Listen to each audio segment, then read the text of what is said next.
Laboratories in Omaha, Nebraska. And today we're here to talk about soil test report and how to interpret that.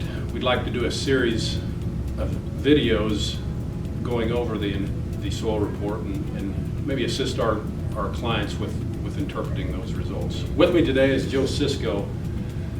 And Joe, when I look at a soil report, to me, I want to think about the different characteristics that make up a good soil. And so start with the physical characteristic. That has to do with soil structure. And then secondly, the biological aspect. So a lot of talk about soil health lately. And so that's the microbial activity in the soil. And then third, the chemical characteristic. So that has to do with good nutrition. And with good nutrition, I think the basis of all good nutrition is the pH. And pH to me is having a good pH to me is like having a good foundation and a good place to start. So Joe, when you look at that soil report and look at the pH, how would you explain what pH is to our clients? Well, Jim, thank you.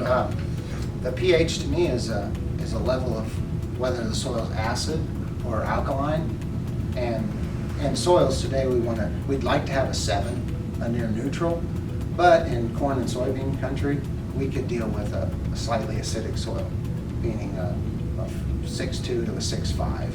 And most of our growers, most of our clients will work with their growers in trying to get that low pH soil up to a 6.5, because then most of their nutrients that they apply on a year-to-year basis are available. What they hold in reserve are available to that growing crop.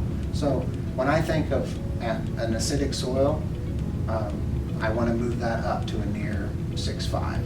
But then there's on the other side, the alkaline, a higher pH soil, then we have those management concerns, because our phosphorus that we apply year to year is going to get tied up with the calcium. The calcium is the one that causes the higher pHs predominantly to be there. Well, antagonist. Yep. And on the low side, we've got the iron and aluminum. And then we start to get some toxicities there. But when I think of pH, it's kind of like your gut.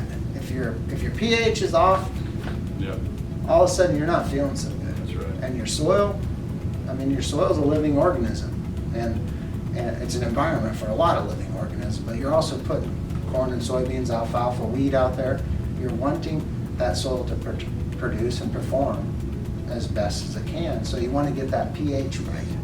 Thank you for joining us today. Join us next time when we cover phosphorus and nitrogen.